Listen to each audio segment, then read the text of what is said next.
que é uma parceria do Movimento Desconecta, que é um movimento independente, que é a participação de famílias da escola, junto com o Family School, né?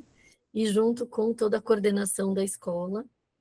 Então, esse é um evento muito esperado, um evento que, no grupo de letramento digital, uma das primeiras, né, campanhas que nós fizemos nesse ano foi uma pesquisa em relação a quais formatos que os pais mais gostariam de ter, de eventos, né?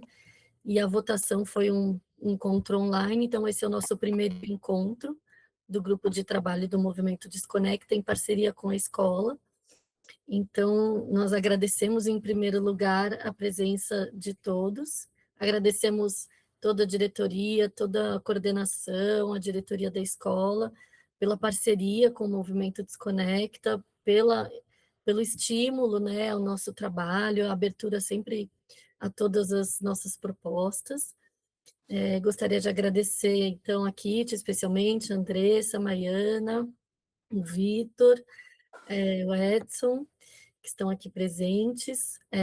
Nós iríamos moderar, eu sou Ana Cláudia, sou mãe da Laura, aluna do 6º ano, sou pediatra, e membro do grupo de trabalho. Eu iria moderar a mesa hoje com a Michele, mas a Michele teve um problema de saúde, então a gente vai fazer essa moderação aqui, mas eu tenho certeza que será um evento muito rico e muito proveitoso. Hoje nós teremos duas apresentações, uma primeira apresentação com a doutora Érica Carneiro, juíza, depois que terminar... Por favor, me chame de Érica, pelo amor de Deus.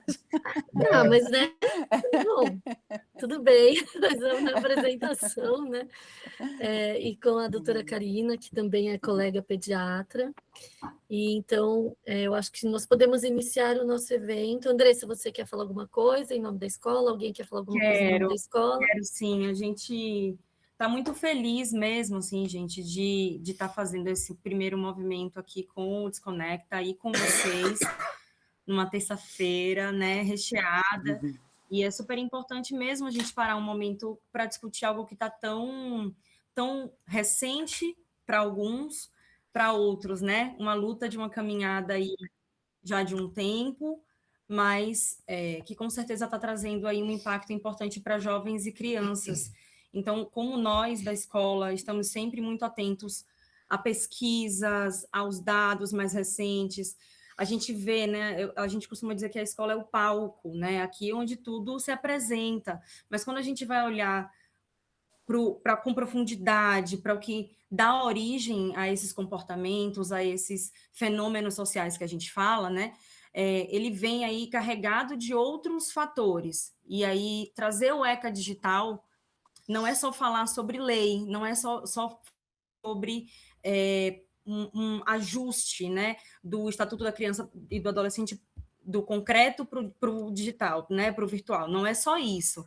Então, por isso que a gente também trouxe uma análise sobre telas, uma análise sobre higiene do sono, que não é só da criança, é a higiene de um sono de uma casa inteira, de um lar inteiro, e como que isso também afeta a curto, médio e longo prazo, o desenvolvimento dessa criança no ciclo 1, né? Como eu sou orientadora, eu vejo muitas situações acontecendo de desregulação, de impaciência, de dificuldade de manter ali aquele foco atencional, sustentar aquela atenção por mais tempo, ou até mesmo numa situação de interação com o outro, com aquele que é diferente. E quando a gente vai analisando caso a caso, a gente vai vendo ali, vai limpando o cenário, né? Eu digo sempre nas reuniões, vamos limpar o cenário, vamos cuidar desse sono, vamos cuidar dessa alimentação, vamos ver outros fatores, né? Sai de casa, brinca na rua, nos condomínios. Então, a gente vai vendo que tudo está muito correlacionado. A gente estava conversando aqui mais cedo de como... o tema inicial, né? O tema luz que a gente está aqui lançando é o ECA digital, mas por trás dele é uma série de fatores que vai se correlacionando. Então, hoje o encontro é realmente assim para a gente ir, sabe, tomando nota, assim, eu estou até com caneta aqui, porque a gente estuda, mas sempre há algo novo que nos atravessa. Então, tomem nota, aproveitem, eu acho que vai ser muito importante. E ao final a gente também tem alguns checks aí para orientar ainda mais vocês como família, tá? tá bom? Acho que pensando no ciclo 2, né, e acho que essa era uma conversa, e desculpa a voz, mas espero que esteja para entender, acho que a gente vai pensando numa autonomia. E uma regra só existe se há uma necessidade, né?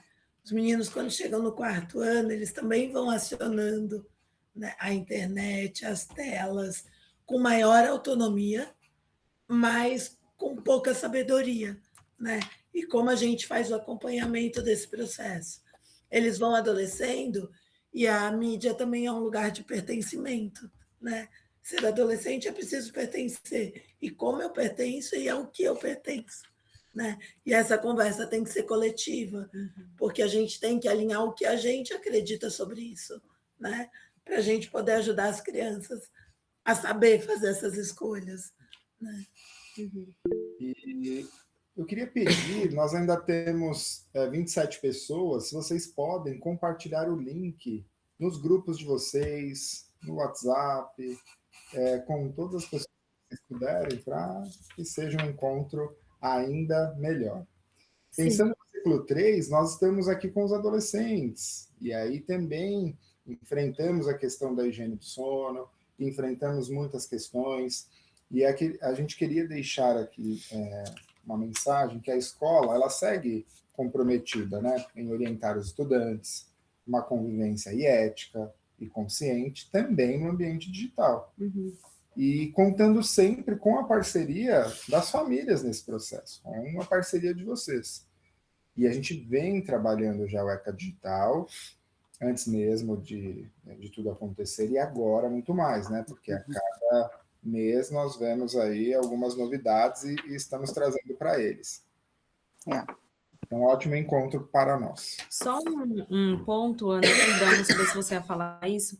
A gente, para ter uma fluidez, né, na fala da Karina, da Érica, da Ana também, que está conduzindo esse momento, a gente queria pedir para as perguntas acontecerem via chat. Eu, Edson e Maiana estamos aqui organizando. A gente vai estar aqui organizando e categorizando essas perguntas para agrupá-las e conduzir ou para a Érica ou para a Karina. Combinado? Isso. É isso que eu ia falar. Eu deixei aqui no chat, eu escrevi para todos mandarem as perguntas, que aí no final a gente vai direcionar. Sim, então, a Clau queria muito estar aqui, né, Ana? Ela estava até aqui uns minutinhos antes, mas ela precisou se ausentar, mas queria deixar isso registrado, né? Do quanto para ela também é importante estar com as famílias nesse diálogo constante de um tema tão importante. Então, ela é uma apoiadora. Com certeza. E a gente agradece muito. Então, vamos dar início, Érica. A palavra é sua. Vamos sim. Bom, boa noite a todos. Vou me apresentar primeiro. Meu nome é Érica Bastos. Eu sou mãe do Lucas Bastos, do 4º ano A. E eu também sou juíza do Tribunal de Justiça há 19 anos. Nos últimos 7 anos, na verdade, nos últimos 4 anos, eu venho atuando como juíza titular de uma vara da infância, né, também com competência de família e idoso, mas eu tenho uma experiência com a infância de 7 anos, aproximadamente, porque eu já trabalhei lá em 2008, as coisas eram bem diferentes, então eu consigo até fazer uma comparação, às vezes, do que eu enfrentava em 2008 e o que eu enfrento agora, a partir de 2022. Né? A realidade mudou muito. Eu queria agradecer o convite, primeiro, da escola. Eu queria parabenizar a escola por proporcionar esse encontro. Eu acho muito importante. Eu acho que a realidade digital ela é desafiadora para todo mundo, ela é desafiadora para a educação, é desafiadora para os pais, é desafiadora para todos os profissionais de saúde mental, principalmente os de saúde mental. Eu falo de saúde, principalmente os de saúde mental, e para a área jurídica também, porque foi o que eu brinquei antes de começar a palestra. Eu podia passar 3 dias aqui falando, e seria pouco do ECA Digital. E o que eu falar hoje pode ser que mude daqui a um tempo. Por quê? Porque, como toda legislação nova, ela começa com uma estrutura básica, né? Mas a gente ainda não tem toda a regulamentação do ECA Digital.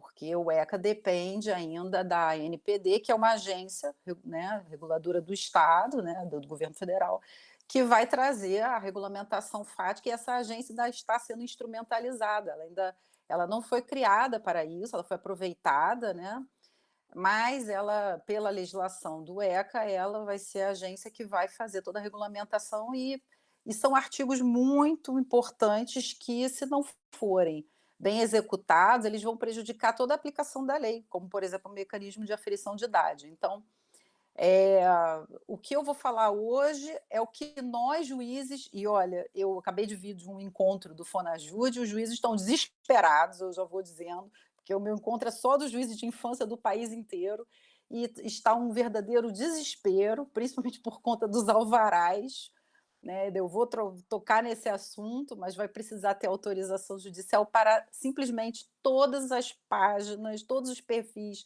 de crianças com fins que usem publicidade, monetização, ou seja, nosso trabalho está assim, no início já sabemos que vem um volume muito grande, né? E ainda estamos tateando nos nossos. A gente ainda tem que fixar muitos entendimentos entre nós, e nós não temos estrutura, assim como a agência também está instrumentalizando com contratação de pessoal, também nós não temos estrutura para absorver toda a demanda no judiciário, né? Principalmente equipe de psicólogo e assistente social, porque a gente vai ter que, em alguns momentos, fazer essa análise, né? E para autorizar ou não algumas páginas, e o nosso debate já está bem animado, né, dentro da área jurídica, mas eu queria dizer que são as primeiras impressões. Nós também não temos muitos livros ainda, doutrina, jurisprudência nenhuma, porque a lei entrou em vigor no mês passado, né, praticamente, né, foi em março, a gente já chegou em maio, mas a lei entrou em vigor em março. Então, nós ainda não temos ainda julgados, né, tudo isso, e nem temos tradição também jurídica. Então, é uma lei nova, mas a demanda é antiga. Isso que eu gostaria de sinalizar, né? É uma demanda que os juízes da infância, por exemplo, não conseguiam suprir, porque o nosso ECA é um ECA analógico, né? Então, eu vou colocar aqui meu tempo, porque eu falo demais, eu sou carioca, né? Carioca fala muito. Então, eu vou colocar meu tempo aqui para eu não me perder muito. Eu vou compartilhar um slide. Eu vou ser um pouco rápida, tá? Para trazer as informações, porque eu gostaria de trazer algumas informações que são fundamentais. Veja se vocês conseguem ver. Peraí, eu fiz o teste, mas agora está dando errado, tá vendo? A gente muda. Peraí, deixa eu parar a apresentação aqui, que ele está indo para a minha tela errada. Peraí, deixa eu ver essa tela aqui. Deixa eu ir lá. Ele não está querendo compartilhar janela. Não, é essa aqui. Agora foi. Agora eu acho que vocês estão vendo a minha apresentação. Estão conseguindo ver, né? Então, agora Sim, estamos estão vendo. conseguindo, né? Então, eu comecei já apresentando o ECA Digital, falando que ela é uma lei recente.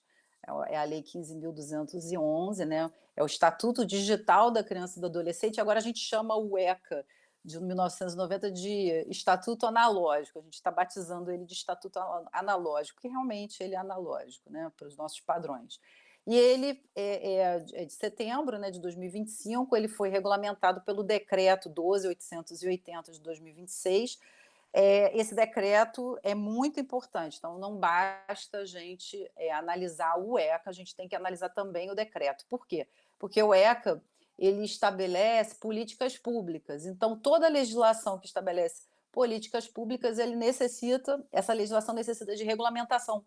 E essa regulamentação sempre vem pelo Poder Executivo, porque é ele que implementa as políticas públicas, por isso que tem que ter um decreto regulamentador, né? Eu queria primeiro falar, eu coloquei muita informação aqui, mas eu não vou não vou traçar toda essa informação não para vocês, mas é porque eu queria que as pessoas entendessem que a visão em relação à criança e ao adolescente, ela não foi a mesma historicamente, né? Quem é da área de educação, quando vai estudar, né, o brincar, o tratamento da criança, né? Todas até as teorias de todos os doutrinadores do desenvolvimento, ele percebe que lá na Idade Média eram os pequenos adultos, né? A criança, ela nem sempre, e o adolescente nem sempre foram sujeitos de direitos na história da humanidade e na legislação. Isso reflete na legislação. Por exemplo, no Brasil colônia, que a gente adotava legislações até do nosso colonizador, né?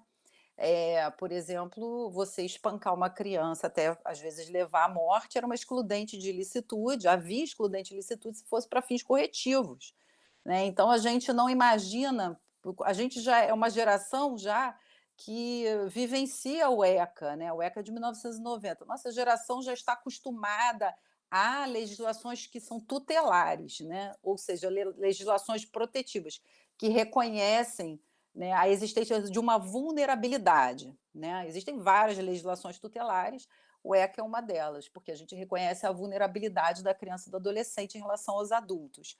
E hoje ele é sujeito de direito. Então, eu trouxe aqui a jornada regulatória brasileira, né, ou seja, o histórico regulatório, e a gente vê lá que o primeiro documento internacional que realmente começa, olha em que momento acontece, 1924, o primeiro documento internacional que começa a reconhecer algum direito de protetivo para a infância e para a adolescência, ele vem depois da Primeira Guerra Mundial.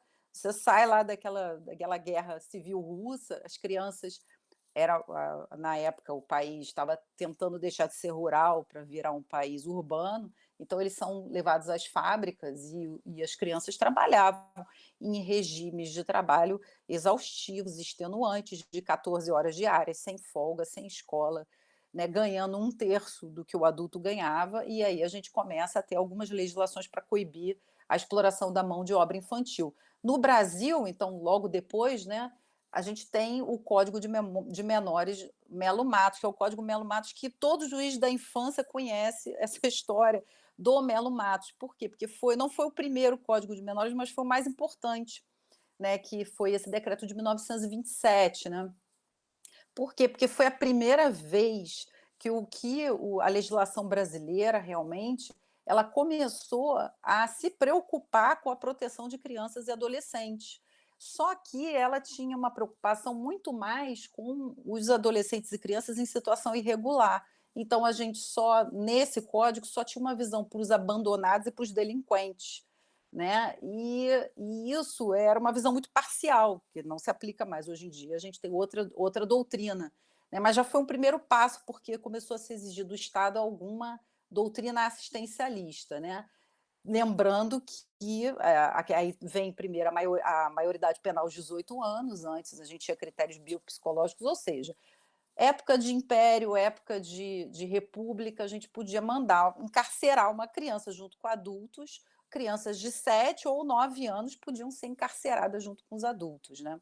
Depois a gente vem para a Declaração dos Direitos da Criança da ONU, né, que aí depois da Segunda Guerra a gente começa a reconhecer ele como sujeito de direitos e não mais um bem da família, né? E aí isso aí vai ser a gênese da doutrina de proteção integral, que foi adotada pela Constituição, nossa Constituição da República, no artigo 227, e aí a grande virada, né? Que a gente sai desse binômio carência-delinquência, a justiça não se preocupa mais só com essas questões de abandono e delinquência, e a gente começa a exigir, né, a adoção dessa doutrina de proteção integral, que vai valer para todas as crianças de todas as classes sociais, em todas as situações, né?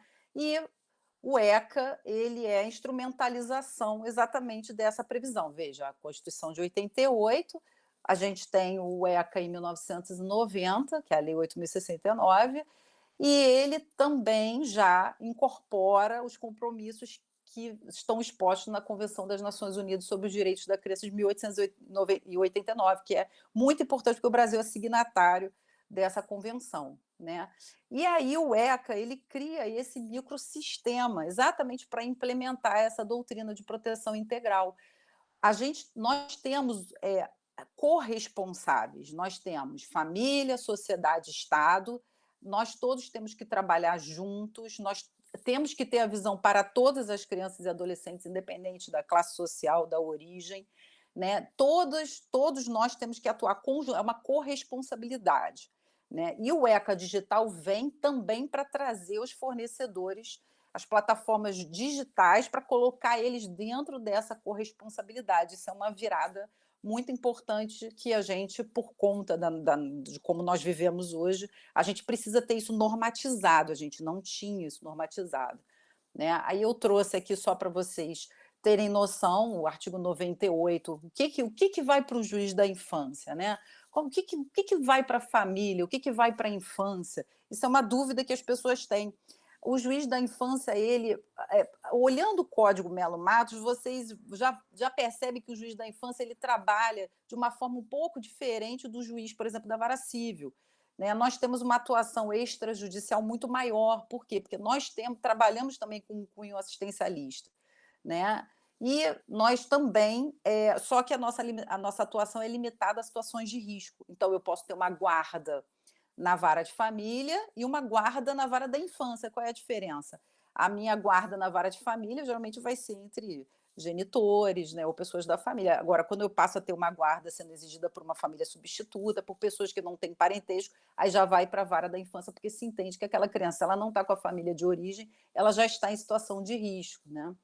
Temos o Marco Civil da Internet, que disciplinou o uso da internet, trouxe todos esses conceitos que a gente não tinha na nossa legislação, provedor de conexão, provedor de aplicação, dado e metadado. Isso parece que, quando a gente fala isso na apresentação, parece que não é tão importante, mas principalmente para o campo da justiça, é muito importante, porque a gente não só trabalha com a proteção, com a análise, com a relação dos pais no tratamento dos dados dos seus filhos, como eles estão cuidando das crianças, como eles estão criando, educando, mas a gente também tem que se preocupar com a esfera criminal. Então, dados e metadados são fundamentais para que a gente possa rastrear usuários criminosos, para que a gente possa responsabilizar pessoas que estejam fazendo coisas erradas, inclusive no mundo virtual, e não são poucas, né? Não preciso nem dizer. E não só adultos, muitos adolescentes também, hoje respondendo por atos infracionais. Então, a gente precisa ter esse tratamento dos dados e metadados, armazenamentos, tudo isso está previsto em lei. A Lei Geral de Proteção de Dados também foi muito importante. Ela tem uma visão muito consumerista, né? O ECA Digital também tem um quê de consumerista, porque você também está tratando de relação de consumo, né, a grosso modo, o tempo todo, porque você está falando de relação contratual o tempo todo, né, de fornecedor. Quando a gente começa a falar muito fornecedor, a gente está pensando fornecedor-consumidor. E aí vem o ECA Digital, que teve, como é que foi o surgimento do ECA Digital, né? Eu digo no campo legislativo. Ele teve origem no PL 2628 de 2022, que é de autoria do senador Alessandro Vieira, que é do MDB de Sergipe, né? Então eles aproveitaram um clamor, né, que nós tivemos no final do ano passado, né, para aprovar. Houve um clamor social em torno de vários temas que surgiram, né, já estavam, e aí o Congresso aproveitou para trazer a legislação, mas essa legislação já vinha, 2022, já vinha tramitando esse PL desde 2022.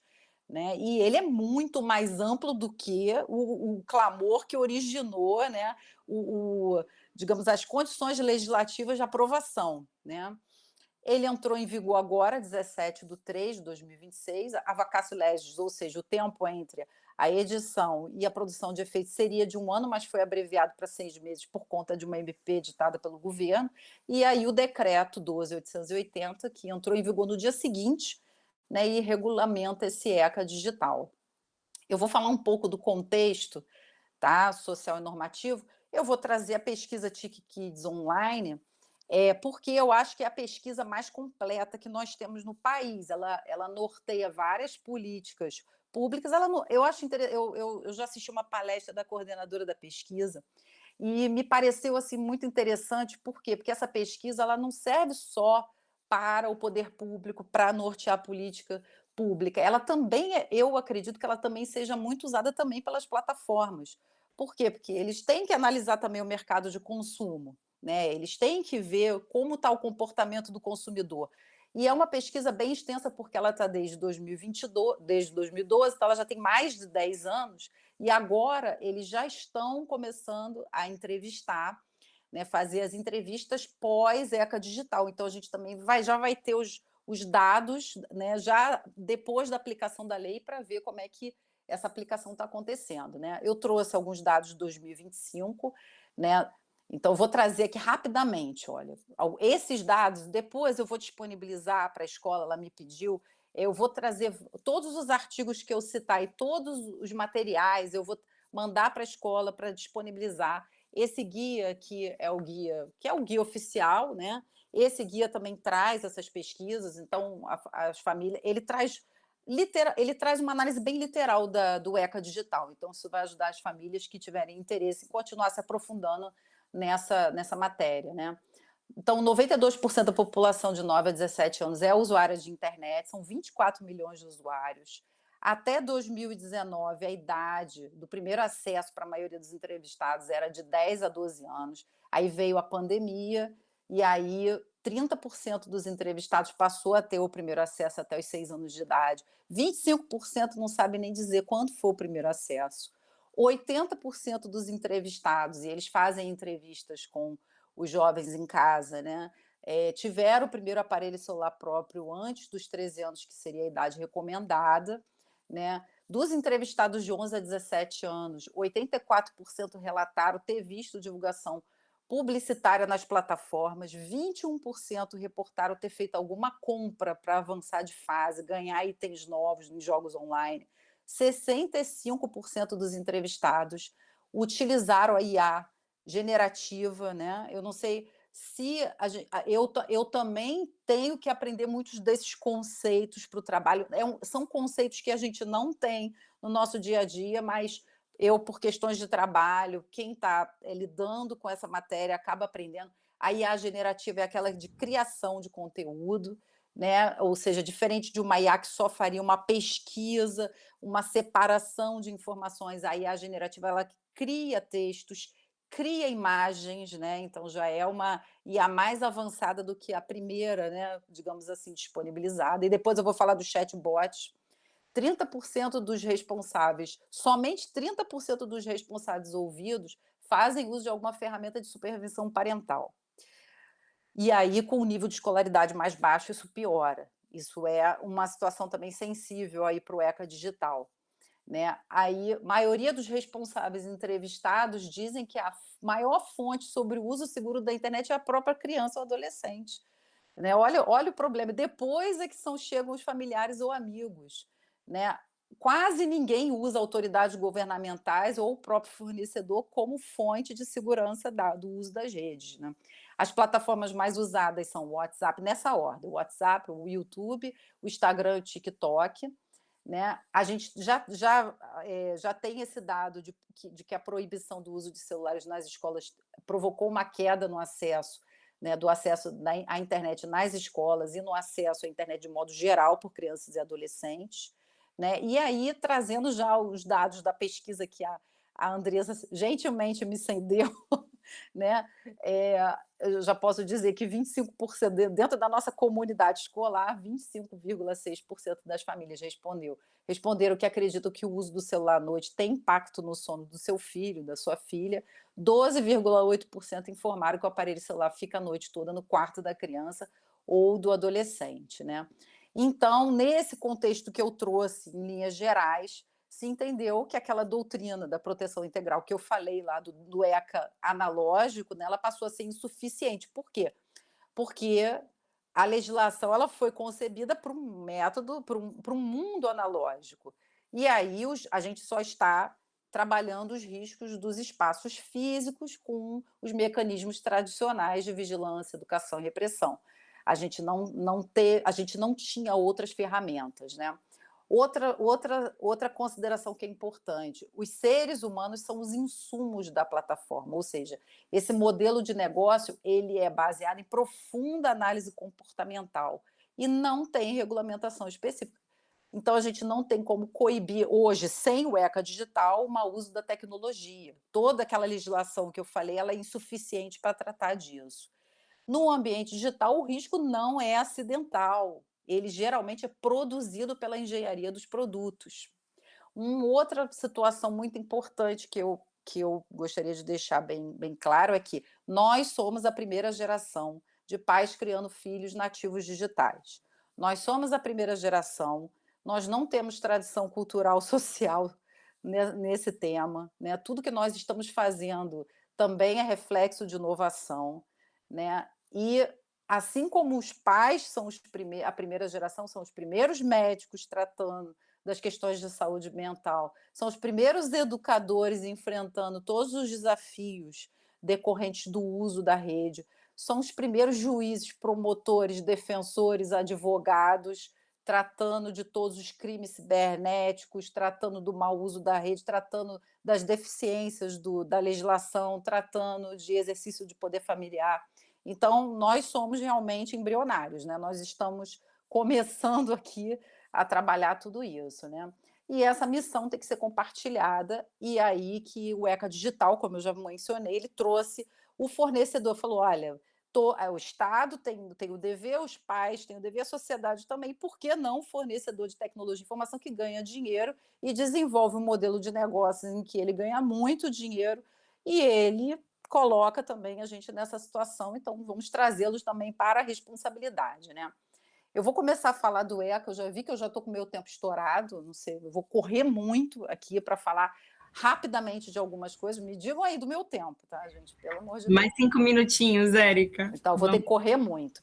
Então, vou tratar aqui das coisas mais importantes. Primeira coisa mais importante, a mudança da arquitetura das plataformas. Essa foi a primeira alteração mais importante do ECA. Por quê? Porque até então a gente só estava falando em controle de conteúdo e moderação. A gente não estava mexendo na arquitetura das plataformas, e isso passou a ser uma exigência, ou seja, as plataformas elas têm que ser nossas aliadas, elas não podem trazer o risco e exigir que os pais deem conta de tudo, né? Então, o pai já não tem o letramento digital, já não tem o conhecimento que o filho muitas vezes tem, e a plataforma não faz nada para nos ajudar, então a gente vai alterar, né, com o ECA Digital, o padrão vai ser sempre as configurações mais protetivas, então, que é o Safety by Design, né? E aí a flexibilização da configuração vai depender da opção dos pais, né? Então, como é que vai ser feito isso, né? O artigo 24, ele está prevendo lá, quando ele trata do capítulo de redes sociais, que os fornecedores eles vão ter que vincular as contas dos usuários de até 16 anos, as contas vão ter que ser vinculadas à conta de um dos seus representantes legais, né? O Brasil não adotou a proibição do uso das redes sociais por menores de 16 anos. Tá? Alguns países, por exemplo, como a Austrália, proibiu, a França está em vias de proibir, a Áustria também quer proibir, tem alguns países que estão proibindo a partir de até 12 anos, até 14 anos.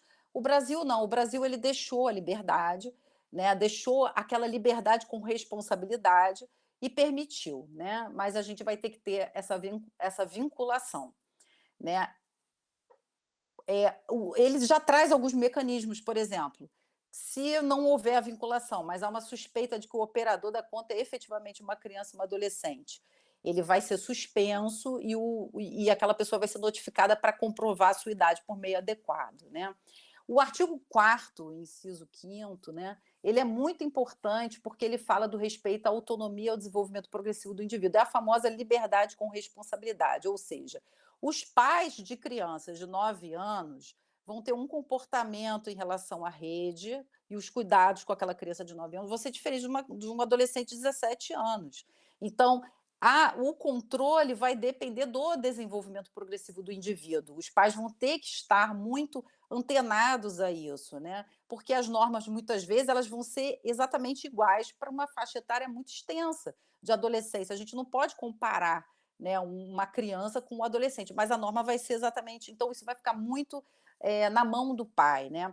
A proibição, né, é impossível e a permissão não pode ser irresponsável. Então, a gente vai ter que permitir um acesso com supervisão. A proibição pode causar isolamento social, déficit de letramento digital e até a curiosidade intensificada, porque tudo que é proibido, né, é melhor, todo mundo quer descobrir por que estão me proibindo. Já a permissão irrestrita, ela é o pai deixando na mão do nativo digital, ou seja, da criança, toda a responsabilidade de aprender sozinho E isso é muito arriscado, porque ninguém fala para a criança atravessa a rua sem ensinar a atravessar a rua, né? E as pessoas estão deixando a criança consumir o conteúdo da rede sem ensinar a atravessar a rua. Então, a gente não pode ter esse pensamento, né? Depois a gente vai. Aí veio a NPD, que eu já comentei no início, que é essa Agência Nacional de Proteção de Dados, que vai regulamentar essa matéria. Por quê? A gente vai ter que aperfeiçoar os mecanismos de aferição de idade para o cumprimento da lei. Tá? Esse aperfeiçoamento a gente ainda não sabe como a agência reguladora vai fazer. A autodeclaração vai ser insuficiente, tá? Essa agência ainda não está totalmente instrumentalizada, então estamos ventilando tokens públicos, dados biométricos, reconhecimento facial, vinculações a cartões de crédito. A gente ainda não sabe como esse mecanismo de verificação de idade vai ser feito. O fato é, eles têm tecnologia para fazer, né? O que a gente vai ter que verificar é a uniformização, e isso é fundamental para poder a gente, por exemplo, exigir a vinculação de uma conta de um menor com o maior. Existe um despacho decisório da NPD que vai estar estabelecendo um cronograma, mas o que nós sabemos hoje é que a fiscalização ela vai começar efetivamente a ocorrer a partir de 2027, tá? Nós também, eu já estou quase acabando, tá? A Andressa está aqui, ó, um minuto, não vou conseguir terminar, mas eu vou terminar rapidamente. O aperfeiçoamento das ferramentas de supervisão parental também é outra inovação da legislação. Por quê? Hoje, as ferramentas elas são truncadas, elas não estão acessíveis, elas não são de fácil visualização. Como é que o pai vai se incumbir de verificar o tempo de uso, o que aquela criança ou adolescente está acessando, com quem que ele está interagindo, se ele não tem uma ferramenta que seja acessível, que seja de fácil uso, que esteja em local de fácil acesso? Então, e que no momento que ele estiver usando vai ter um aviso claro, né? Ele tem que ter funcionalidades, então isso é uma exigência, né? Da legislação em relação às plataformas. Elas vão ter que oferecer essas ferramentas, né? Uma outra situação muito importante aquele conteúdo proibido, que agora as plataformas elas também são obrigadas a não permitir que as crianças e adolescentes tenham acesso, né? E aí conteúdo proibido, impróprio, a gente vai entender como material pornográfico, exploração de sexual, violência, indução a comportamentos autolesivos, jogos de azar, né? E aí, por exemplo, que foi uma dúvida que me foi trazida, os jogos com GTA, que possuem vários desses elementos, violência, aposta, né, jogos de azar, uso de substâncias ilícitas, eles vão ser considerados como impróprios para crianças e adolescentes. Só que isso só vai funcionar se a gente tiver um bom mecanismo de aferição de idade e se tiver uma vinculação, né, sempre das contas com o seu pai, sua mãe, né, como responsável legal. A outra proibição do ECA digital é a vedação ao perfilamento de crianças e adolescentes, né? Ou seja, o algoritmo, a inteligência artificial, a plataforma ela não vai poder extrair dados de comportamento dos jovens para poder classificar em grupos e aí orientar a sua atuação, seja oferecendo conteúdos, seja oferecendo publicidade, né? Porque é uma publicidade predatória, né? Então eles não vão poder atuar. Vai haver uma proibição da rolagem infinita também, que é o scroll infinito, ou seja, as empresas vão ter que criar pontos de parada para poder evitar essa prática manipulativa. Isso não está previsto expressamente na lei, mas você consegue entender que é uma prática manipulativa, então ela tem que ser paralisada. O autoplay também, que é a reprodução automática dos vídeos, vai ter proibição de caixa de recompensa, que são as loot boxes, né? Porque elas geram dependência. As loot boxes elas estimulam a fidelização, porque elas trabalham como um jogo de azar, você nunca sabe o que você vai receber, né? Vai ter também uma moderação, né, da interação entre os usuários, também vai ter que ser bem moderado, né? Eles não vão poder impulsionar e monetizar conteúdos, que é a adultização, que é o artigo 23, que retratem crianças e adolescentes de forma erotizada, né? Eu já falei aqui do alvará e eu queria só finalizar para a gente poder terminar aqui, desculpa eu avançar o tempo, mas foi o que eu falei, é uma tarefa muito difícil resumir essa legislação toda. Eu juro que eu tentei ser sucinta, né? Essa legislação ainda vai deixar de fora muitas coisas, tá? Por exemplo, a superexposição das crianças, né, que é o compartilhamento excessivo de imagens e informações de crianças online. Essa superexposição, ela não tem finalidade comercial, mas ainda assim a gente já está vendo um projeto de lei que já está tramitando desde 2023 para regulamentar também o direito ao esquecimento na internet, ou seja, se esse projeto de lei avançar, os adolescentes a partir de 16 anos poderiam pedir o direito de esquecimento na internet para que todos os seus dados, as suas publicações que seus pais fizeram lá atrás durante uma vida inteira sejam apagados, né? Porque isso é uma influência muito do direito comparado, principalmente o francês, onde você já está vendo uma tendência de responsabilização civil dos genitores. Quando os menores se tornam maiores, eles já estão responsabilizando os próprios pais pela exposição excessiva, pelo oversharing. E eu vou terminar falando, desculpa, do chat conversacional, que eu preciso do chatbot conversacional, que é muito importante, né? Que são programas que simulam conversas com pessoas, né? Ou seja, o usuário ele acha que está conversando com uma pessoa de forma natural, é como se você estivesse conversando com outro ser humano. Ele utiliza diversas tecnologias de IA, aprendizado de máquina, e tem outras tecnologias embutidas ali dentro, né? Qual é o grande problema? Que o decreto não está previsto no ECA, mas o decreto, no artigo 11, ele falou, né, sobre o uso desses chatbots conversacionais para as crianças e adolescentes, mas o que a gente está entendendo é que é muito pouca ainda a previsão, que vai ter uma necessidade de uma regulamentação mais específica. Como exemplos de chatbots, eu trago o ChatGPT, a Meta, a IA, né, a AI, Gemini, DeepSeek, Copilot, o Claude, todos esses são chatbots conversacionais. E aí a gente já tem um outro lado, que é a IA Companion. É um chatbot mais, digamos, entre aspas, sofisticado, mas não para o bom sentido, né? Porque ele é um chatbot conversacional, mas ele não foi criado só para interagir, ele foi para fazer companhia emocional e social ao usuário, né? Então, ele tem uma interação de forma contínua, personalizada, afetiva, ele busca criar esse vínculo emocional, ele simula empatia, ele é bajulador, ele tende a concordar para não perder a conexão, né? Ele simula amizade, ele simula romance, ele valida sentimentos sem questionar. Ele lembra, ele tem recordação do que se contou, de preferências históricos, ele se adapta, ele começa a falar de acordo com o usuário, né? Ele gera fidelização, eles usam avatares, né? E os exemplos mais conhecidos são o Réplica e o Character AI, né? E o perigo para mim já é perigo até para o adulto, imagina para a criança e para o adolescente, porque aí a gente já está vendo situações de chatbots, né? AI companions, incentivando o suicídio, incentivando a violência contra outras pessoas, incentivando violência, porque ele é bajulador, ele não tem nenhum, ele imita um ser humano, mas ele está desprovido de qualquer outra coisa. Eu vou deixar eu só queria mencionar desses artigos que eu vou deixar, que é o Killer Apps, que é um artigo falando como os chatbots podem auxiliar os usuários no planejamento de ataques violentos.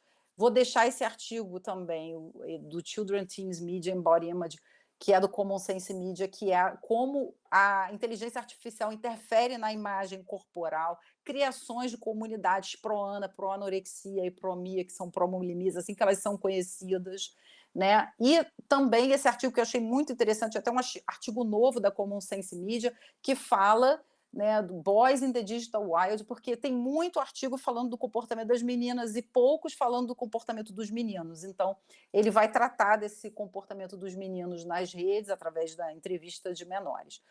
Orientações aos responsáveis, e agora eu prometo que eu estou finalizando.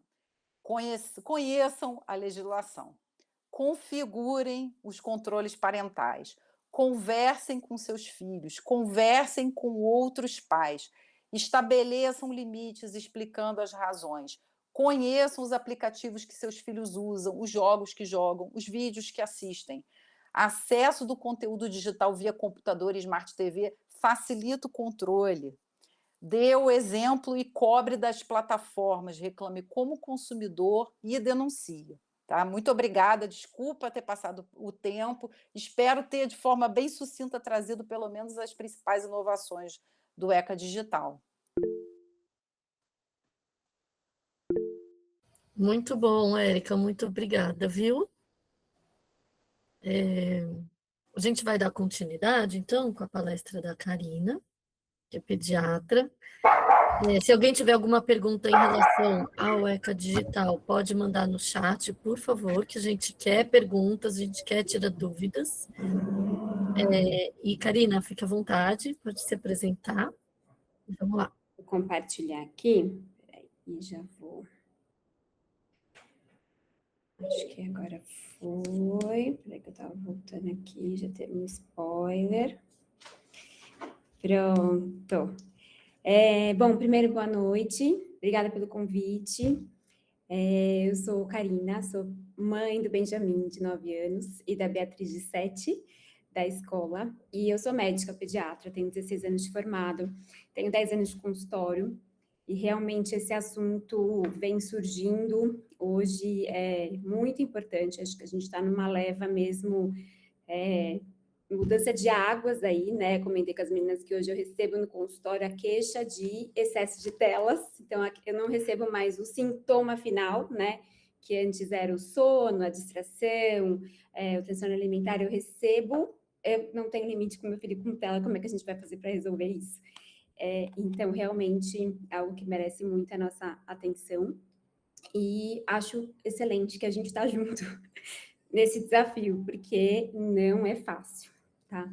Eu vou começar falando um pouco, né, do cenário atual, né? Vou linkar muito com o que a Érica falou, né? Eu tentei pegar mais para a minha área, que é isso, né? O avanço da tecnologia hoje mudou muito, né? Como a gente interage com o mundo e como as crianças estão interagindo com o mundo, né? Por meio de smartphones, tablets, televisores, uma diminuição muito importante aí desse contato pessoal, desse contato com a natureza, desse contato com o que é natural e fluido.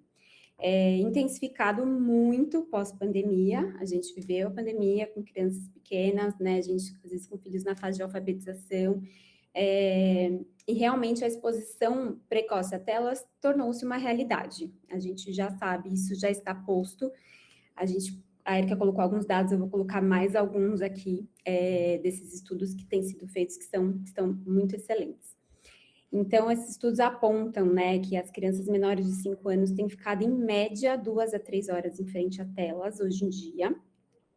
E a gente sabe, né, que essa exposição excessiva a telas, elas trazem diversos impactos no desenvolvimento infantil, especialmente nas crianças menores, mas a gente vai falar também das outras idades, atraso de fala, desregulação emocional, alteração de sono, entre outros vários aí que a gente já se comentou. Tá? Karina, vou só pedir licença, por gentileza. Gasta um pouquinho essa telinha que está na frente da sua apresentação para o lado. Ah, tá. Está na frente de vocês, né? Isso, pode fechar até. Peraí, acho que não foi. Aí, acho que eu fechei. Não vou ver vocês, mas tudo bem. Isso. Agora vocês vão me parando em qualquer coisa. Tá bom.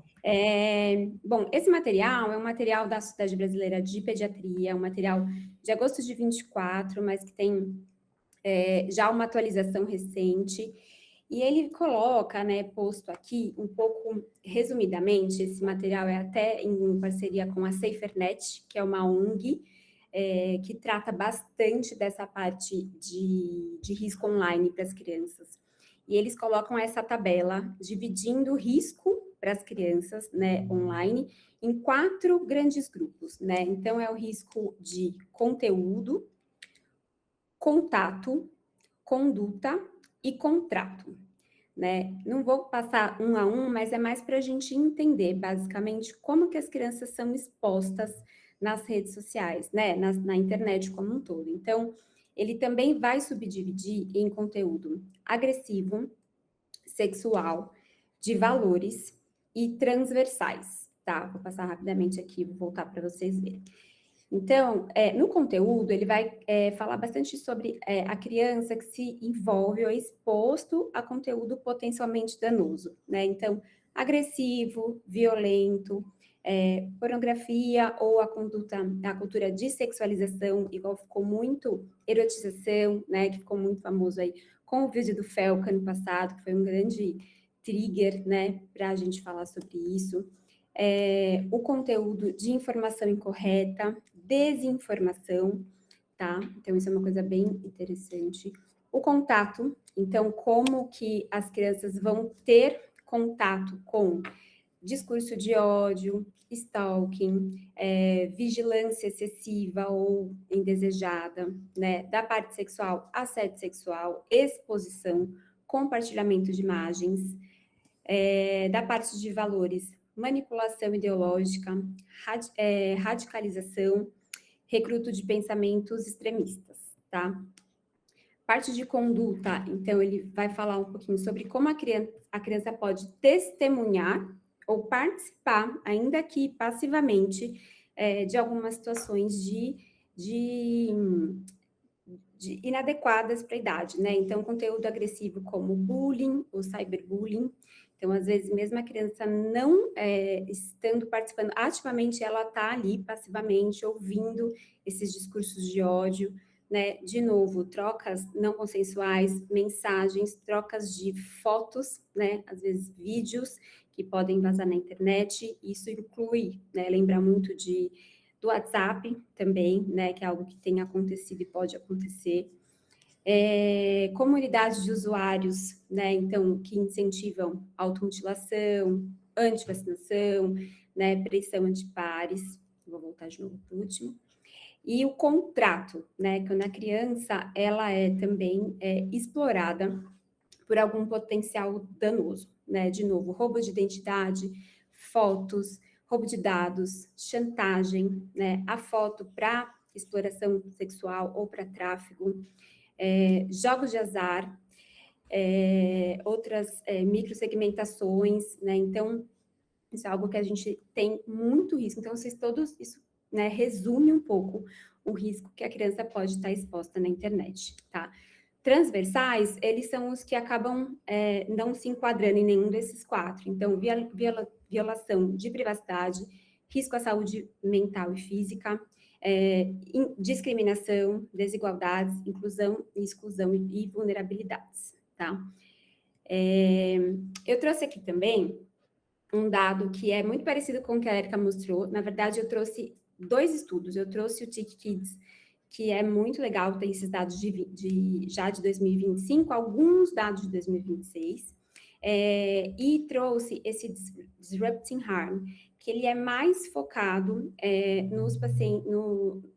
nas crianças que já potencialmente vivenciaram alguma situação de abuso na internet, tá? Então, a gente mostra aqui dados bem parecidos, né, no sentido de taxa de uso de internet, e aqui o Disrupting Harm, ele foca em crianças de 12 a 17, o TIC Kids, ele vai de 9 a 17, então a gente consegue ver aí um total de 95% a 98% das crianças nessa idade já têm acesso à internet, né, as meninas e os meninos não têm muita variação, e as idades também muito parecidas, a partir de 12 anos, praticamente, todo mundo tem acesso aí aos dados de internet, tá? Aqui foi mais ou menos o que a gente já comentou com a Erika, então, que 95%, né, das crianças têm acesso, e aí eu coloquei aqui um outro dado, que é da onde que essas crianças têm acesso, então, por onde que elas acessam a internet, né? Então, esses dados também são todas aqui dessa pesquisa, eu, inclusive, mandei também para essa pesquisa na sua íntegra, são 140 páginas, mas ela é super bacana para a gente conseguir alguns dados. Então, de onde que as crianças mais acessam a internet? Celular, né, 97%, e aqui a gente está falando, na maioria, já com celular próprio, televisão, 70%, computador, mais ou menos 38%. A internet também foi usada para outros fins, né? Ouvir música, 88%, 82% assistir vídeos, e aí 56, 59, 60% para jogos online. 82% usa para fazeres escolares, mas 66% também para curiosidade, vontade própria, temas aleatórios, né? 75% joga videogame conectado com outros jogadores e também joga, às vezes, não conectado, tá? Mas via internet. 21% já se envolveu em compras com jogos online, tá? E 88% das crianças de 9 a 17 anos já têm perfis em redes sociais. Aqui eu coloquei uns dados um pouquinho mais alarmantes, né? Então, aquilo que a gente já comentou sobre o primeiro acesso, né, até os 6 anos. 63% já com acesso à internet, aqui a internet geral, até os 10 anos, né? E aqui ao que eles já foram expostos, né? Então, dessa população que teve acesso à internet, 16% já foi expostos a algumas formas de automutilação, se machucar, 14% formas de cometer suicídio, 11% experiências com uso de drogas, 26% já foram tratados de forma ofensiva, né, configurando aí discriminação, cyberbullying, 20% já viu ou recebeu imagens ou vídeos ou mensagens com conteúdo sexual. E aí eu coloquei os dados aqui que eu achei um pouquinho mais alarmantes, né? 84% viram publicidade disfarçada, né, que é uma coisa que vai ser proibido agora com o ECA digital. 65% perceberam que o algoritmo aumenta os anúncios conforme interesse, né? Então, a gente sabe muito bem isso, porque a gente fala de algum tênis, ele aparece depois no nosso Instagram. 53% já viram conteúdo sobre jogos de aposta, tá? Então, um dado super alto, tá bom? 24% acharam que ficaram muito tempo na internet e 25% não conseguiram controlar o uso, o tempo de uso, mesmo querendo, tá? Mesmo eles achando que estavam ficando demais, eles não conseguiram controlar o seu tempo de uso de internet, tá? Então, esses dados, eles mostram não só a relevância, né, para os riscos de saúde, mas também que esse aumento de transtorno mental e problemas comportamentais que a gente tem visto na infância e adolescência. A lista de problemas são vários, tá? Eu vou tentar, assim, eu não vou falar de todos, eu tentei pegar alguns principais, mas a gente vê atraso de linguagem, né, um aumento absurdo de miopia, aumento de ansiedade e depressão, transtornos alimentares, autoimagem, né, principalmente aí para as meninas, né, focando aqui nesse uso de filtros, que é utilizado aí nas redes sociais principalmente, aumento de sintomas de transtornos do neurodesenvolvimento, principalmente de TDAH, e aí um adendo, não necessariamente um aumento de TDAH, mas aumento de sintomas que são compatíveis, porque às vezes o paciente pode não fechar um critério, um transtorno, mas ele tem muitos sintomas gerados pelo excesso de tela. Aumento essa aqui é uma perda auditiva por indução de ruídos, né, associado aí ao uso de fones, sedentarismo, obesidade e alterações de sono, insônia, sonolência diurna, aumento de terror noturno e pesadelos, e piora do desempenho escolar aí por uma sonolência aumentada, tá? Esse é o outro estudo que eu comentei com vocês. Aqui ele é mais focado já nas evidências sobre exploração e abuso sexual infantil facilitados pela tecnologia, tá? Então, crianças e adolescentes expostos, que já foram expostos a algum tipo de abuso, eles têm 5 vezes mais risco de automutilação e 5 vezes mais ideação ou tentativa de suicídio, tá? Eles têm, sim, um sofrimento emocional imediato, então ficam com mais medo, ansiedade, uma sensação de ameaça iminente, o impacto psicológico persistente, então muito sentem culpa, vergonha, né? Demoram, às vezes, para procurar ajuda, alterações de comportamento, então aqui é um super sinal de alerta para todos nós, né, pais e mães, isolamento social, irritabilidade e agressividade, alterações alimentares, tá? Dados importantes aqui também que esse estudo mostrou, 34% dessas crianças, eles não contam para ninguém, eles demoram muito para contar, muito por essa culpa, por essa vergonha, e 10% usaram a inteligência artificial generativa, aquilo que a gente comentou, para falar sobre as emoções. Então, eles falam da intenção, tudo isso com a inteligência artificial.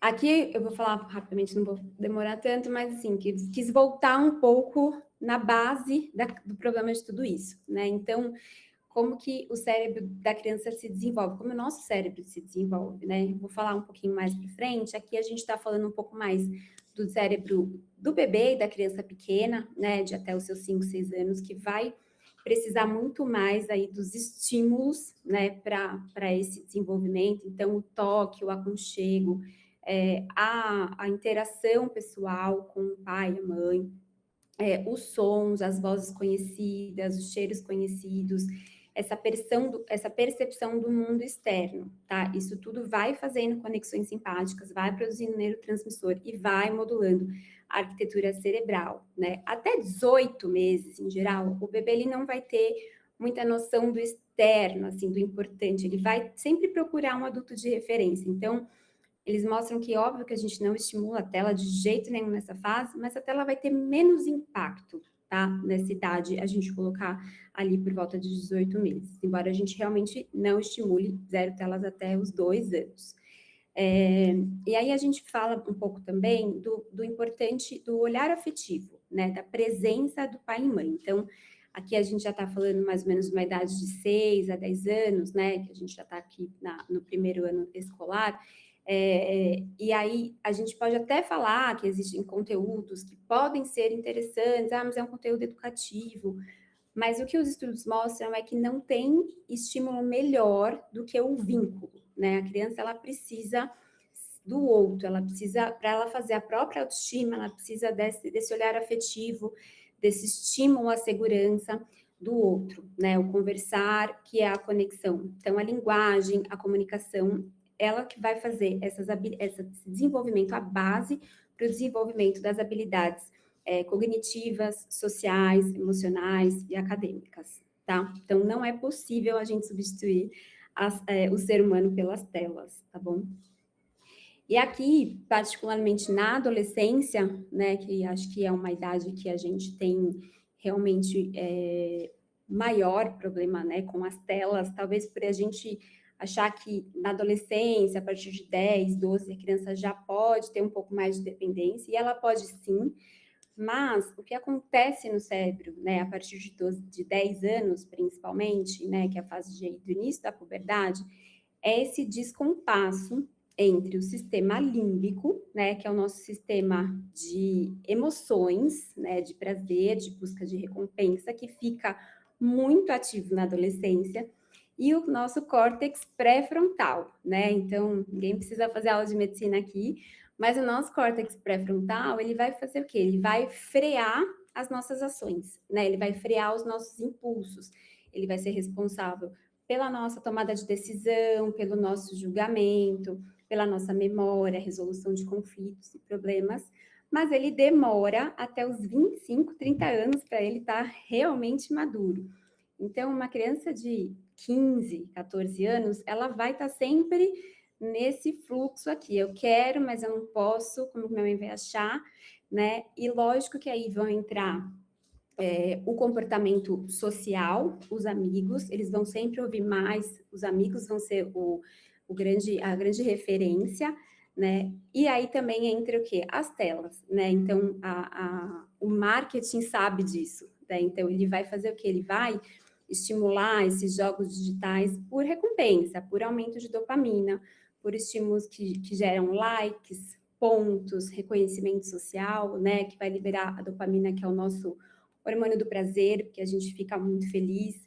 Ele vai também desafiar o adolescente, né? Buscando desafios de competição, jogos competitivos, colocar selfie em riscos, né? Então, risco, às vezes, de exposição em redes sociais, quanto mais like tem, ativa a notificação para você saber. Então, aqui realmente é um ciclo comportamental que a gente tem que ficar muito, muito atento, né? O adolescente, num momento de situações cotidianas, de situações normais do nosso dia a dia, tédio, estresse, tristeza, nervosismo, ansiedade, ele pode ir para o uso das telas, dos jogos e das redes sociais, vai receber uma recompensa imediata, né, um alívio imediato dessas sensações e vai fazer um comportamento por repetição, tá, gente? Então, ele vai ter menos paciência, ele não vai ter, ele não vai ter empatia, né? Tem estudo mostrando que ele tem menos empatia com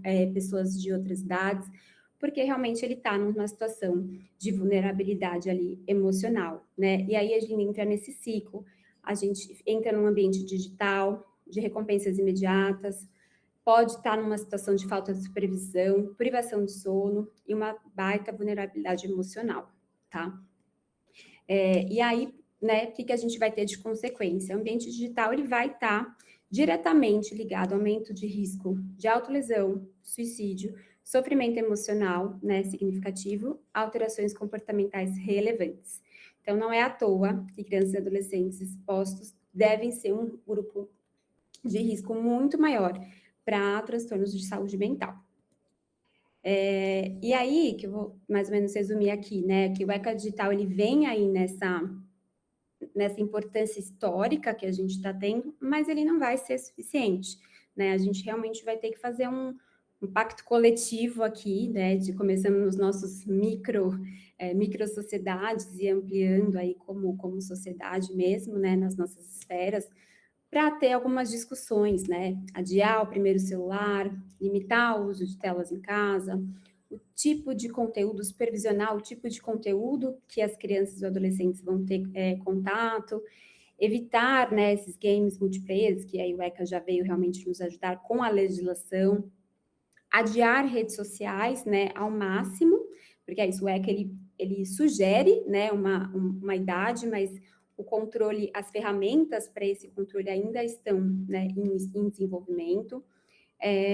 Oferecer somente os conteúdos de acordo com a classificação indicativa, né? Ela é uma sugestão, mas não é à toa, ela vai entrar ali em todos aqueles riscos que a gente discutiu no começo, o controle parental e o diálogo, né? E o que eu gosto muito, muito de conversar no consultório, quando eu recebo os pacientes, é a gente pensar o que esse uso excessivo de telas, ele está substituindo, né? Então, a criança ou adolescente, ela tem que ter algumas umas esferas da vida dela que tem que estar funcionando bem, né? Então, tem que estar fazendo alguma atividade física, menos tempo sentado, não sedentário, tem que estar se alimentando bem, tem que comer bem, com regularidade, né? Ganhar o peso e a altura ali de acordo com o perfil biofísico dele, tem que ter os seus cuidados pessoais em dia, aprender a se cuidar, tem que ter uma interação social presente, né, presencial, tem que ter realmente uma vivência fora da tela, tem que estar bem pedagogicamente, né, e tem que dormir adequado, né, a criança que não consegue dormir adequadamente, não tem dificuldade de sono, vai ter um sono mais curto, vai ter um sono de pior qualidade, vai acordar cansado, irritado, e, consequentemente, isso vai ter influência em todas as outras esferas, tá? Sono na infância, ela continua muito essencial para desenvolvimento cerebral, memória, aprendizado, regulação emocional e imunidade, né? A gente tem diversos estudos já correlacionando o uso de telas, o impacto no sono, principalmente o uso noturno das telas, né? Quando esse adolescente ali está no quarto, normalmente, e os transtornos de sono são cada vez mais frequentes, associados a transtornos mentais com desenvolvimento precoce na infância. E aqui, lembrando um pouco da idade, né, e da recomendação de tempo de sono, a gente está aqui focando na nossa faixa etária de 6 a 17, eles vão precisar ainda de 8 a 12 horas de sono, dependendo da faixa etária. Então, para essa criança acordar bem, chegar bem na escola, ela tem que dormir mais cedo, ela tem que tirar a tela até 1 hora antes de ela ir dormir, tem que o celular estar fora do quarto, tem que desativar as notificações na madrugada, e aí a gente montou aqui 7 recomendações para uma rotina saudável. Então, né, para a criança acordar com antecedência, tomar o seu café da manhã em casa, ter um momento de estudo, lição de casa, leitura, né, após a escola, atividade física diária, uso de telas restrito a 1, 2 horas antes do horário de dormir até as 9h30, 10 horas no máximo, para a gente poder ter um pico de melatonina, que também vai influenciar aí em todo o desenvolvimento, celular, TV e tablet fora do quarto e fora da mesa de refeições. Era isso, gente. Obrigada. Muito obrigada, Karina. Foi ótimo. Imagina. Muito, muito bom. Então, vamos lá. Vamos voltar. Érica, vamos voltar todos. E, pelo que eu vi aqui no chat, não tem nenhuma pergunta, mas eu tenho pergunta. O nosso horário é até 8h30, Kit, é isso? Se alguém que quiser, né, que acabou não mandando a pergunta no chat, né, quiser, de repente, fazer, né, pode mandar agora. Eu queria mandar uma pergunta para a Érica. Não sei se a Érica está aí já. Ai, Eu estou aqui. Tá aí, tá aí. Tô. Que eu queria te perguntar o seguinte, né? Recentemente tivemos os julgamentos nos Estados Unidos da Meta, do YouTube, em relação ao funcionamento mesmo, né, dos aplicativos, né, de causar dano em adolescentes e na vida adulta, enfim, foi uma vitória expressiva. E também agora teve um outro julgamento nos Estados Unidos, Novo México, se eu não me engano, onde a Meta também foi decidida culpada, né, em relação a não proteger as crianças e adolescentes em relação a abusadores.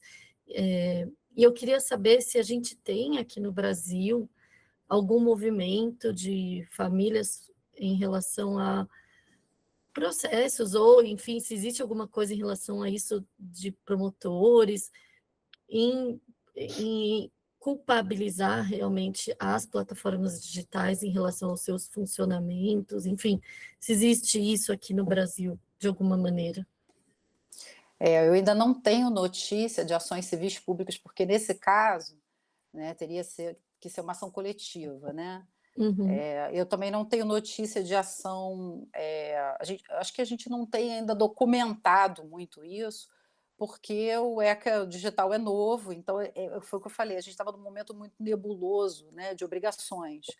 Então, a regulamentação das redes sociais estava vindo muito mais pelo Código de Defesa do Consumidor. Então, a gente está aplicando normas que elas não vão prever exatamente o que a gente quer alcançar. Ela não vai dar esse recurso para a gente alcançar. A gente vai ter que usar o Código Civil, vai ter que usar as normas de responsabilidade civil que a gente já tem, mas a gente não tinha normas específicas, a gente não tinha comandos legais tratando desse dever de restrição. Então, por exemplo, se você fizer se você perguntar para o seu chat GPT se criança pode usar o chat GPT e o que ele faz para te ajudar, você pode perguntar para ele. Ele vai te dizer que eles podem acessar, mas que você tem que tomar muito cuidado, que os pais devem olhar. Ou seja, a programação do próprio chatbot, ela é focada no dever da família, no dever da sociedade, mas ela se exclui dessa responsabilidade. Então, o ECA Digital está trazendo a responsabilidade para o colo deles, né? E aí eles não basta mais eles fazerem recomendações, eles vão ter que agir ativamente. Então, eu vou dar um exemplo do que está acontecendo agora. Aconteceu agora eu só vou puxar aqui meu slide, porque eu tenho aqui o dado certinho. Aconteceu agora aconteceu em março agora. O MPT, né, que é o Ministério Público do Trabalho, e o MP de São Paulo, então a gente está falando em aplicações, né, que valem aqui para o estado de São Paulo, eles fizeram um acordo judicial com a Meta, que a Meta é responsável pelo Instagram, Facebook e Threads, né? WhatsApp. E ela se comprometeu, né, dentro desse acordo, a identificar de forma ativa os perfis que apresentem trabalho infantil artístico sem autorização judicial ou trabalho proibido de forma periódica, né? Então, e aí por quê? Porque agora tem uma exigência de autorização judicial. Então, isso aqui já é repercussão um pouquinho antes de entrar em vigor, já tinha tido uma decisão da Justiça do Trabalho de São Paulo, tá? Mas ainda não teve o recurso do ECA Digital, ele não usou a legislação específica. Com a legislação específica, então, você já está vendo aqui uma aplicação. Se eu agora não conseguir falar muito sobre isso, né, que é a aplicação do 149 dentro do ambiente digital, né? Por exemplo, vamos supor uma família, aí você controla meu tempo também, tá, Ana? Porque eu falo. Ah, não, a gente tem até as 8h30. Então, vamos supor, o que a gente está vendo, né? Eu vou até dar um exemplo. a gente lá no nosso grupo de juízes da infância, estávamos num debate essa semana de um perfil de um menino que tem 1.300.000 seguidores e ele deve ter uns 7 anos, 7, 8 anos. Como é que é o perfil dele? São pequenas cenas, né, cotidianas, ele funciona como se fosse um ator. Mas toda a parte, a comédia, né, a parte divertida da cena é com base na situação dele, que é um menino gordinho. Então, é todo focado nisso. Ele tem 1.300.000 seguidores. Ele tem Ainda bem que eu nem sei quem é. no Rio, pais monetizando essa criança, né, impulsionando muitas vezes, porque tem uma diferença entre monetizar e impulsionar. Impulsionar, você tem que pagar para aquilo, né, ter maior alcance. Então, ele é monetizado. E aí a gente começou a discutir. Tudo bem, vamos interferir na esfera da família. Às vezes a gente tem famílias carentes que precisam daquele dinheiro da monetização, porque a gente entra nesse problema. Eles precisam do dinheiro, mas até que ponto eles podem utilizar a criança? Isso, para mim, é um conteúdo vexatório, né? Está ridicularizando a condição do menino, né? E a gente vê isso, olha, eu vejo isso, crianças com deficiente que os pais monetizam. As birras da criança, né? A gente vê As direto vídeo birras de da birra. criança. Até, por exemplo, crianças com deficiência, ele começa a acompanhar a vida da criança. Muitas vezes a criança fica doente, vai para o hospital, eles filmam a criança no leito do hospital, porque, afinal de contas, é uma novela sobre a vida da criança. Então, eles vão filmar a criança, inclusive, quando ela está doente, nos piores momentos da vida dela, ali dentro de uma cama de hospital. Então, o que a gente está vendo é isso, né? Mas eu acho que a partir de agora a gente vai começar a ter uma demanda muito maior em cima disso, até porque com esse acordo, e eu acredito que isso seja replicado em vários estados, a própria rede social vai ter que proativamente e de forma periódica, e eles têm um critério, tá? 29.000 seguidores ou mais. A criança ou o adolescente tem que ser protagonista do conteúdo, ou seja, a conta pode ser o nome da mãe, do pai, de quem for, do maior, né? Mas é a criança que é a grande protagonista daquele conteúdo e atividade recente na plataforma. E se eles não cumprirem, vão ser a multa de 2,5 milhões, que é até pouco, né? Mas é 100 mil por criança, né, que passar nessa situação. Então, a gente já está vendo algumas movimentações. Essa movimentação é de março. A lei entrou em março e já temos uma movimentação importante aqui no estado de São Paulo. Interessante. Essa multa é na meta. Essa multa é na meta e como ela é um acordo feito com os Ministérios Públicos do Trabalho e o Ministério Público do Estado de São Paulo, ela é revertida para o Fundo das Crianças e do Adolescente, Fundo Nacional. Esse fundo é utilizado, nós juízes da infância usamos muito fundo, né? Assim, na verdade, nós fiscalizamos o fundo, a gente não usa diretamente muitas vezes, mas é para construção de unidades de acolhimento, de abrigos. Esse fundo é utilizado para melhorias, para qualquer iniciativa de política pública no município. A gente usa muito porque isso fica com o CMDCA, né, que é o Conselho Municipal de Crianças e Adolescentes, dos Direitos da Criança e do Adolescente. Perfeito, obrigada. Tem uma pergunta aqui no chat. Pode-se abrir boletim de ocorrência contra empresas que não cumpram o estatuto? Então, a gente vai começar agora... Desculpa, Érica. Opa. E acho que a gente pode aglutinar com a segunda que a Isabel também fez, que é qual o órgão regulador que devemos acionar quando nos sentimos não ouvidos. Acho que uma coisa liga a outra. Exatamente, é a ANPD. Tá? É essa agência que eu acabei de mencionar.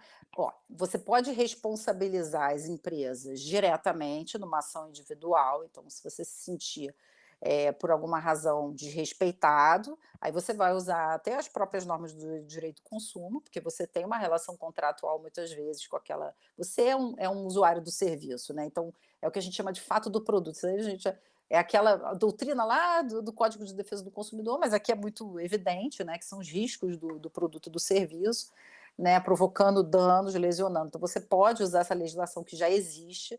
Você vai também agora, a partir da instrumentalização da NPD, você vai poder fazer as denúncias diretamente à NPD. Essa NPD, como ela não foi criada para o ECA Digital, ela foi criada para a Lei Geral de Proteção de Dados, ainda a reclamação dela ainda é muito burocratizada. E é isso que eles lançaram um cronograma para poder eles vão ter que se conformar com a lei, eles vão ter que entrar em conformidade com a lei, né? Então, eles estão se instrumentalizando, eles vão ter que criar mais canais, mas a gente está vendo isso acontecer, né, nesse momento. Então, eu sei que fiscalização, por exemplo, para mecanismo de aferição de idade, só pelo cronograma deles, que eles já divulgaram, só a partir de janeiro de 2027. Então, esse ano inteiro a gente.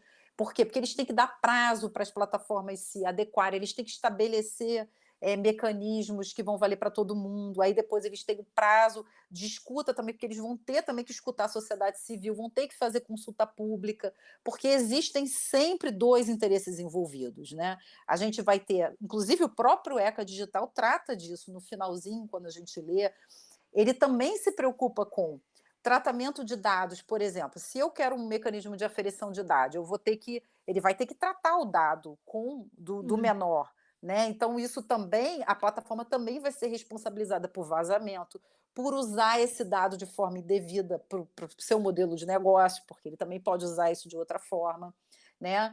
Então, isso também já tem previsões também na lei de evitar censura, né? Então, a lei está trazendo relações muito complexas. A gente não tem... tudo na vida é bom senso, né? Então, eu acho que assim, é uma lei muito importante. Eu achei uma lei muito bem redigida, e a gente que é do mundo jurídico, volta e meia, a gente lida com leis muito ruins, né? Produções legislativas horrorosas que quando sai a gente fica desesperado, porque a gente não sabe nem por onde começar. Né? A gente tem quase que fazer um esforço para entender a lei, para depois começar a aplicar, então isso nos desespera, né? Mas essa lei não, ela me parece muito bem redigida, muito sólida, muito estudada, à semelhança de outras leis, e eu acho até que a gente vai exportar essa lei, porque nós somos inovadores um pouco nessa legislação.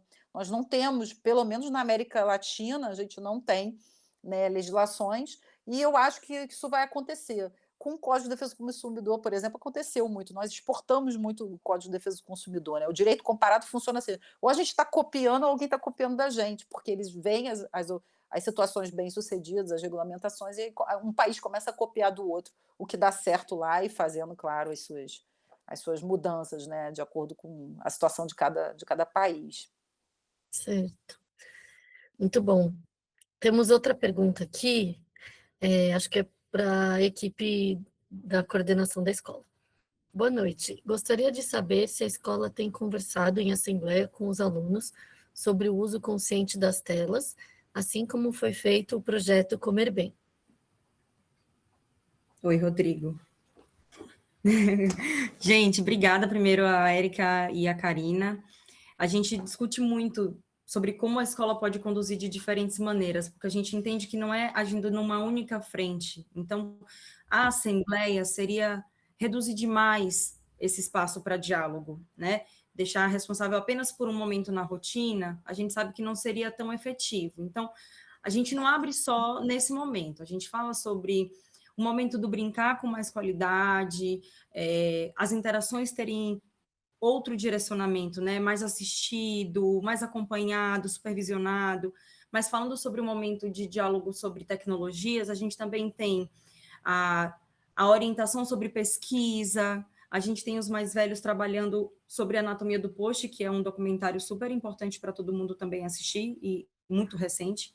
Então, a gente tem outras formas também de dividir, de direcionar essa discussão na escola, para além do momento da assembleia. Mas isso também acontece nesses momentos de diálogo, de roda, né? Então, como a gente é aqui o palco, né? Que eu comecei falando, um grande palco, a gente escuta deles situações que acontecem em casa, às vezes nem necessariamente da escola, né? Mas que acontecem em casa e que a gente aqui acaba direcionando e orientando. Então, sim, respondendo a sua pergunta, acontece sim na assembleia, mas eu achava importante dividir com vocês que não só nesse espaço, tá bom? Aí tem mais uma. No 5º ano foi feita uma pesquisa com os alunos sobre hábitos alimentares de tela, esportes e leitura. Gostaria de saber se a pesquisa será divulgada e discutida com eles. Quer responder, Mar? Sim, será. Eu acho que a gente fez justamente para isso, né? Para a gente conseguir ir levantando e dar clareza para eles. Porque a autoavaliação, eu acho que vai entrando nesse lugar, né? Como eu me reconheço, o que eu estou fazendo e o que eu preciso fazer de diferente, né? Porque não é o não pela regra, não é o não pelo, pelo que está aí dizendo que Pela fazem, produção, né? Mas pelo que a gente acredita. Eu acho que a Fátima levantou a mão. Isso, Fátima. Eu queria contar um pouquinho sobre a pesquisa, que fazendo esse link aí com a Maiana, faz parte de uma das investigações da Unity, né? E é sobre o bem-estar. Então, já fizeram os gráficos, né? Eu vi os gráficos e agora isso a gente vai fazer sempre com esse olhar do bem-estar, né? E trazer para as crianças a reflexão. Então, sim, isso vai ser trabalhado. Depois a gente apresenta os gráficos para vocês. Tá certo. Queria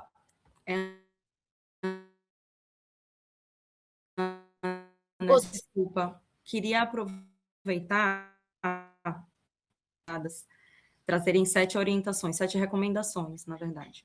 E a gente, como orientadores, a gente queria também, claro que a gente vai divulgar isso depois, mas a gente queria fazer algumas recomendações para vocês. A primeira delas, eu acho que é unânime, é organizar esse sono com as crianças em casa e com os adolescentes. A Karina trouxe aí de aspectos médicos, clínicos, e o aprendizado passa pelo corpo, inclusive na hora que eles dormem, né? Principalmente na hora que eles dormem, que o cérebro faz algumas limpezas ali. Então, cuidem desse sono, e não é um sono que a criança para 1 hora antes de ver tela, né? O adolescente. Então, tem toda uma lógica aí por trás daquilo que a Karina trouxe, inclusive, de deixar esse celular fora do quarto, que a gente sabe que é um desafio, mas não é impossível. Para nós adultos, inclusive. Para nós, né? Quem respondeu a pesquisa viu ali, né? Para quem você dá bom dia e para quem você dá boa noite, né? Muitos aqui para o celular, a gente sabe disso.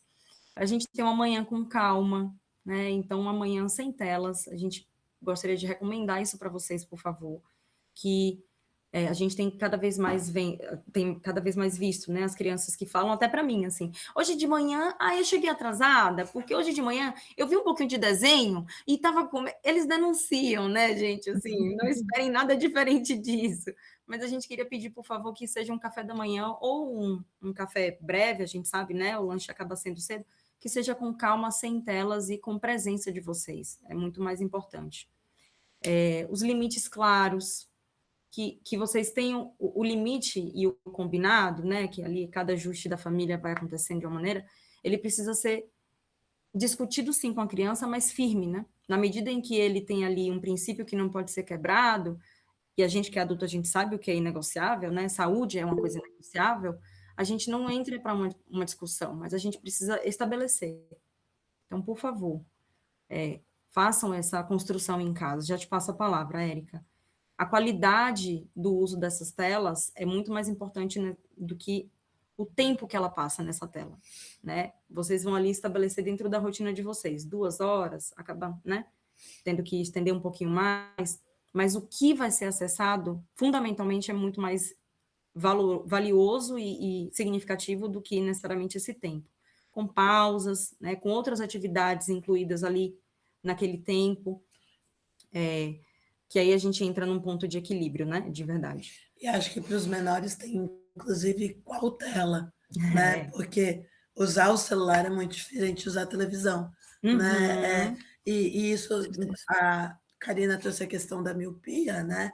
Um dos motivos pelo qual a miopia aumenta muito é porque... Aumentou muito, quase 300 vezes a incidência, é absurdo, Né? Porque às vezes a televisão está ligada, mas eles estão fazendo muitas outras coisas, né? Quando eles estão com tablet ou com celular, eles não estão, né? Não é o barulho que a gente escutava na nossa infância, né? E normalmente a TV tem um começo, meio e fim, né? Quando eles estão ali no tablet, eles estão vendo aqueles vídeos muito curtinhos, shorts, e não tem... Exatamente, isso para um cérebro em desenvolvimento é realmente muito danoso. Muito, né? Um veneno, na verdade, assim, a gente avalia. E estejam atentos aos hábitos de vocês, né? A pesquisa que a gente envia, né, Ana, com o Movimento Desconecta, mostra muito isso para a gente. E não diferente das pesquisas que falam sobre autonomia e heteronomia, né? A gente precisa se revisitar dentro dos nossos hábitos e dentro daquilo que a gente constrói. Como um exemplo para a criança, ela vê e ela faz, ela absorve, a gente é a primeira referência.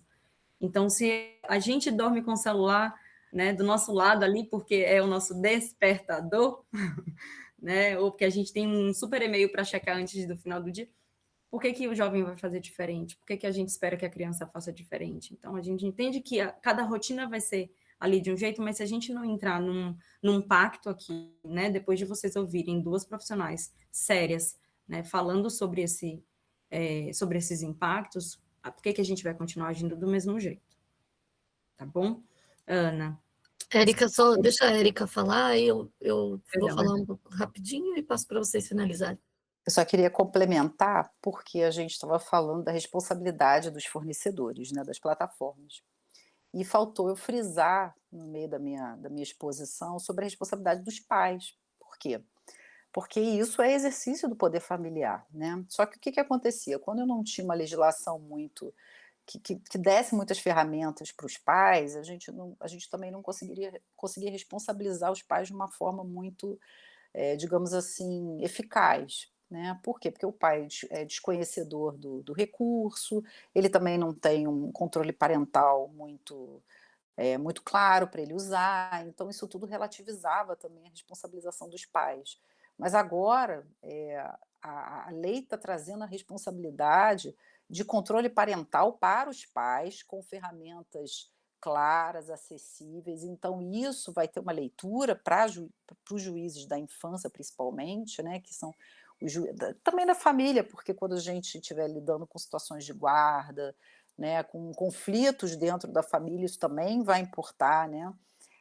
Qual o pai que se dedica mais, o que se dedica menos, isso influencia o nosso julgamento. Mas na infância, a gente também vai começar a ter a figura do abandono digital, né? A gente já tem o abandono físico, o abandono digital já acontece, só que com essa instrumentalização da lei, agora os pais também vão sofrer as consequências, não são só as plataformas, os pais também vão ser chamados à responsabilidade. E eles já são chamados à responsabilidade civil pelos atos que os seus filhos praticam. Então, a gente já está vendo cyberbullying, tudo que acontece no grupo de WhatsApp, isso já está virando, nesse aspecto, já tem virado ações judiciais, né, individuais. Mas por quê? Porque os pais, pelo Código Civil, são responsáveis pelos atos dos seus filhos, né, por ato de outrem. Então, eu queria só deixar essa colocação, porque não é só exigir da plataforma. A exigência em relação aos pais também vai aumentar. Tá certo. Bom, eu vou finalizar brevemente agradecendo o evento, agradecendo a participação de todos que estiveram aqui, lembrando de quem puder aderir ao Movimento Desconecta, entrar no grupo de letramento digital que a gente vai colocar aqui no chat. Nós somos um movimento voluntário que precisa de adesão de mais famílias e a gente tem como objetivo final um acordo coletivo, né, onde o objetivo é a gente postergar a entrega do primeiro celular e postergar o acesso às redes sociais.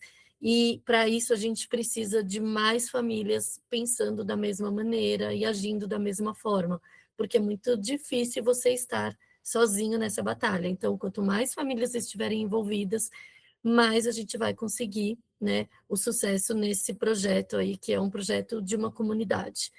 Então, Andressa, eu convido todos a participarem e podem assumir aí a questão da escola. Obrigada mais uma vez. Obrigada, gente. A gente se vê no próximo Family School semana que vem com a Ivana. Quem não se inscreveu, se inscreva, hein? Obrigada. Do WhatsApp, o link para inscrição, hein, gente? Foi muito bom. Obrigado a todos. Obrigada mais uma vez. Obrigada, gente.